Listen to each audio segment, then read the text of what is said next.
Hello everyone, good morning. তোমরা সবাই কেমন আছো? নিশ্চয়ই খুব ভালো আছো, আর আমিও কিন্তু খুব ভালো আছি। তো আজ হচ্ছে সানডে, আর আজ হচ্ছে আমাদের পিকনিক। তো দেখো সবাই চলে গেছে, ঠিক আছে, আর আমি জাস্ট লাস্টে যাচ্ছি। মানে সকালবেলা বাড়িতে যেসব কাজকর্ম থাকে সেগুলো করেছি, তারপরে পুজোর ব্যবস্থা টবস্থা সব করে দিয়ে গেলাম। আর দিদিভাই ওরা সমস্ত কিছু বয়ে নিয়েছে, যেহেতু ঘরের কাছেই তো কোনো অসুবিধা হচ্ছে না। তো চলো এখন ফাইনালি বেরোই, সবাই আমাকে ডাকছে। টাটা। এখন আমাদের চাপাবো মুড়ি খাবার ঘুগনি। তো এখন সব কিছু রেডি ফেডি হচ্ছে। এখানে আছে শুকনো লঙ্কা, তেজপাতা আর হিং, আর এখানে তেল দিয়ে দিয়েছি। এক দাদা নিয়ে আমার এন্ডা আমাকে এডিট করতে ভুলে যেতে হবে। ওদের কি করবে গো? রান্নাগুলো একটু একটু করে দিয়েছি।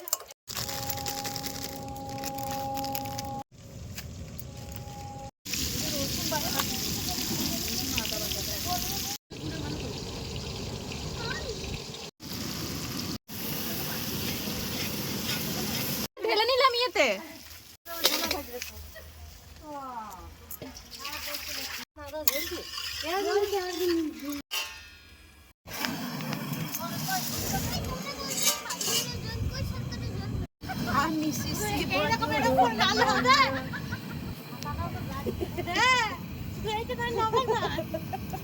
এখন এখানে বেশি নাড়তে গেলে পুড়ে মরে যাবো।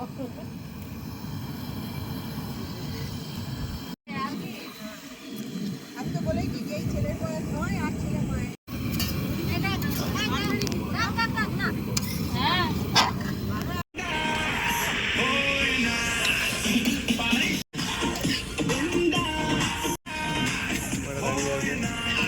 আমাদের বেগনি শিল্প হচ্ছে না, চপ শিল্প। চপ শিল্প না, বেগনি শিল্প বেগনি শিল্প হচ্ছে, এই যে আমাদের এই যে